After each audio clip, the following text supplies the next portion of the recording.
Hi everybody, and welcome to another part of these Solidity tutorials. In this part we're going to create the auction smart contract. So here we'll create a new file in the contracts folder and we'll call this auction.so,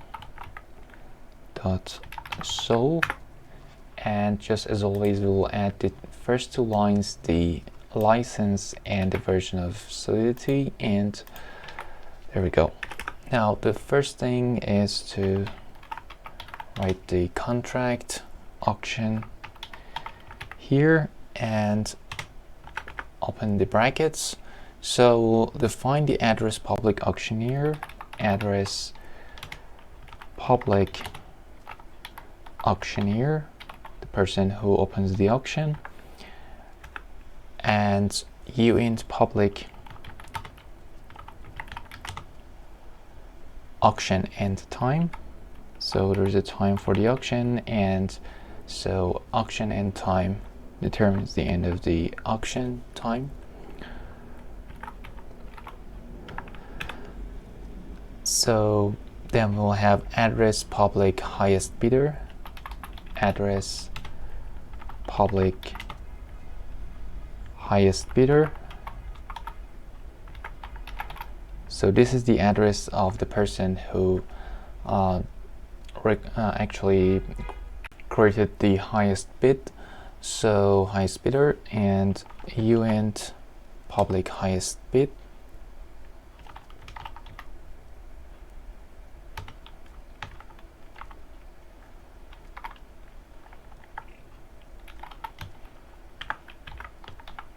Which is the amount of the highest bid. So now we'll have the mapping. We'll have the mapping from the address to the uint.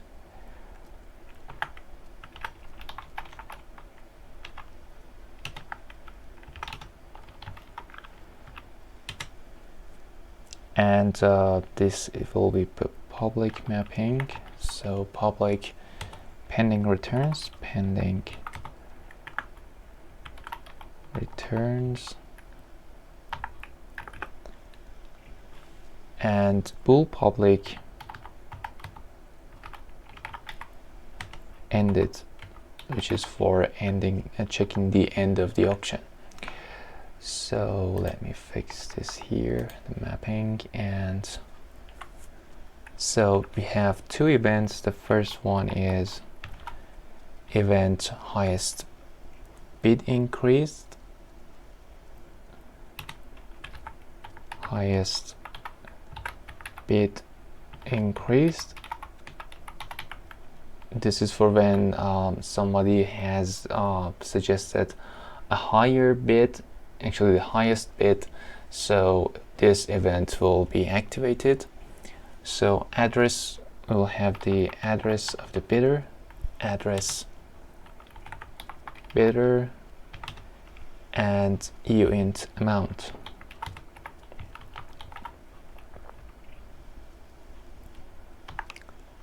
And also another event, auction ended, for the time the auction ends.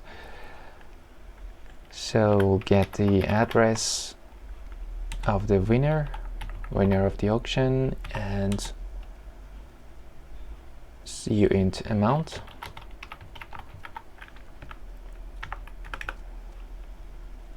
And then we'll have a constructor here, uint bidding time, gets the uint bidding bidding time.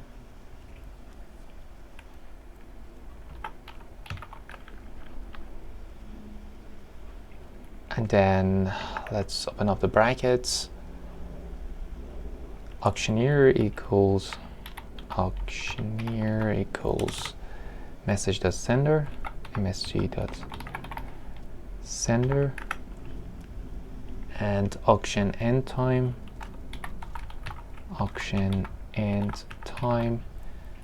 equals block.timestamp, block dot timestamp plus bidding time.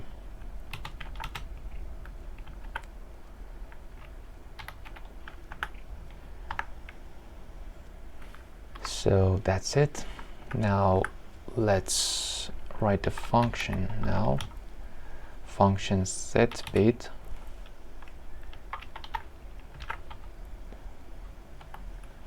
So it will get the uint bid amount, underline bid amount,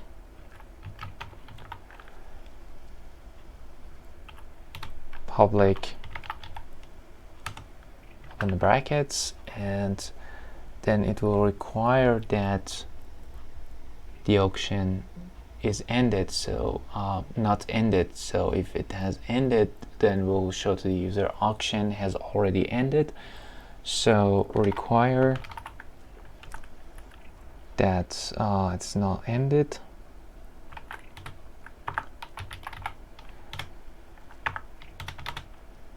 and otherwise we'll tell the user auction has already ended. There's another requirement, and require bid amount. Bid amount. So be greater than highest bid.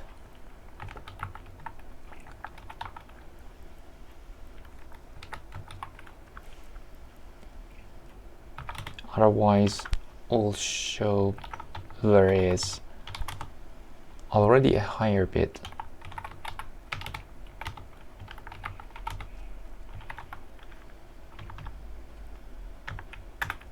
So this one is necessary in order to make the user know that whenever he or she is entering an amount, then that amount is good for winning the bid. And if it's not enough, then would enter something higher. So now if highest bid is not 0, if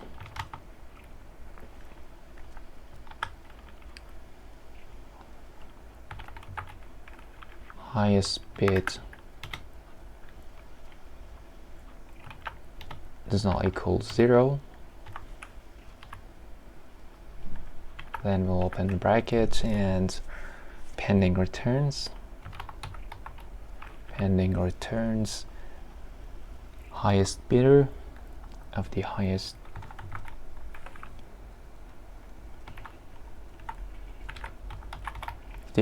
bidder plus equal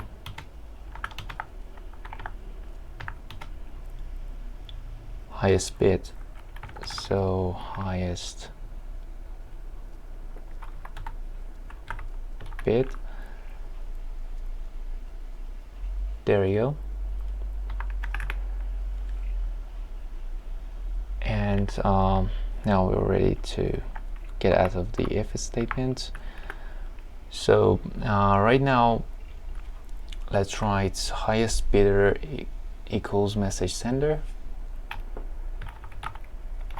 Highest bidder equals msg dot sender. And then another if statement. If actually we do not need if here, we should add the highest bid. So here highest, click tab highest bid equals the bid amount, and so here we will emit the event related to highest bid increased, and it will get the msg dot sender and the bid amount. bid amount. There we go, and we've emitted. So that's it for this function, and we'll continue with the rest of the functions and compiling the project in the next video, and until the next one, goodbye.